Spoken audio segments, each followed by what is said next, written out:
ক্ষমা বিষয়ে মহান আল্লাহ কি বলেন আর প্রচলিত সমাজে কি বোঝানো হয়, তার সাথে কোরআনের কোনো সম্পর্ক আছে কি না, এই বিষয়গুলো একটু দেখি। প্রচলিত সমাজে বোঝানো হয় যে দুইটা হক, একটা হলো বান্দার হক, একটা হলো আল্লাহর হক।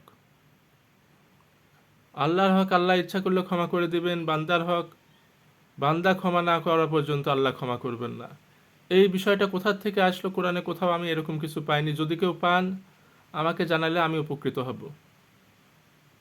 মহান আল্লাহ বলতেছেন যে বান্দার মহান আল্লাহ যেটা বলছেন সেটা থেকে এরকম বোঝা যায় যে বান্দার ক্ষমা পাওয়ার জন্য দুইটা শর্ত।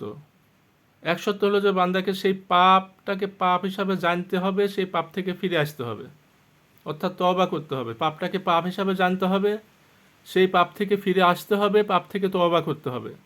আর দ্বিতীয় কথা হলো যে আল্লাহর কাছে ক্ষমা চাইতে হবে, যে আমি এই পাপটা করে ফেলছি, অপরাধ করে ফেলছি, আপনি ক্ষমা করেন।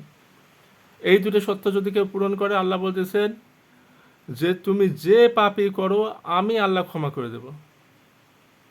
আল্লাহ তাআলা কারও পরোয়া করেন না। বান্দা তুমি পাপের থেকে অনুতপ্ত হয়ে ফিরে আসো, আমার কাছে ক্ষমা চাও।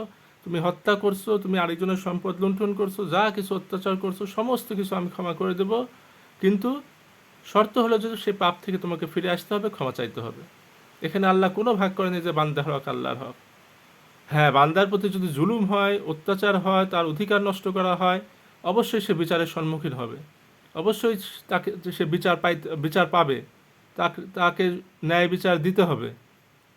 এক্ষেত্রে সে নিজের পক্ষে যুক্তি উপস্থাপনের জন্যে তারপরে যে অত্যাচার হয়েছে তার বর্ণনা দিতে পারবে। এগুলো অবশ্যই এর থেকে আলাদা না, কিন্তু মহান আল্লাহ রাব্বুল আমিন বান্দার প্রতি নির্দেশ দিচ্ছে যে বান্দা সবসময় ক্ষমাসুলভ থাকবে। বান্দা মানুষকে ক্ষমা করবে, এটা আল্লাহর নির্দেশ। কারণ তোমরা যদি আল্লাহর ক্ষমা পেতে চাও তাহলে তোমাদের ক্ষমার গুণ আনতে হবে। আমাদের ভিতরে কোনো হিংসা বিদ্বেষ এই জিনিসগুলো রাখা যাবে না। আমাদেরকে মানুষকে ক্ষমা করে দিতে হবে, মানুষকে ক্ষমা করতে হবে, এটা আল্লাহর নির্দেশ। তবে আমার প্রতি যে সমস্ত অত্যাচার জুলুম হয়েছে এর ন্যায় বিচার পাওয়ার অধিকারও আমার আছে।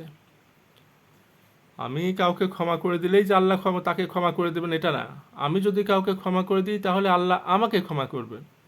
আর যাকে আমি ক্ষমা করে দিলাম কিংবা যাদেরকে আমি ক্ষমা করে দিলাম, অর্থাৎ আমার মন মানসিকতার ভিতরে এটা যদি থাকে যে প্রত্যেকেই আমার উপরে যে যা করছে প্রত্যেককে আল্লাহ আমি ক্ষমা করে দিছি, এইটা যদি আমার ভিতরে থাকে তাহলে আল্লাহ আমাকে ক্ষমা করবেন। আর আমি যাকে ক্ষমা করলাম সেটা আল্লাহর কাছে লেখা আছে, আল্লাহর হিসাবে সেটা আছে। আল্লাহ যদি তাকে শাস্তি দেন এবং সে যদি শাস্তি পাওয়ার উপযুক্ত হয়, আমি যাকে ক্ষমা করলাম কিংবা সারা দুনিয়ার মানুষ যাকে ক্ষমা করে দিল, সে যদি আল্লাহর বিচারে শাস্তি পাওয়ার উপযুক্ত হয় তাহলে সে অবশ্যই শাস্তি পাবে, দুনিয়াতেও পাবে, আখেরাতেও পাবে। কিন্তু মাঝখান দিয়ে লাভবান হব আমি, কেননা আল্লাহ বলতেছেন তোমরা যদি আল্লাহর ক্ষমা পাইতে চাও তাহলে মানুষকে ক্ষমা করো। আল্লাহ আমাদেরকে সঠিক বুঝ দান করেন।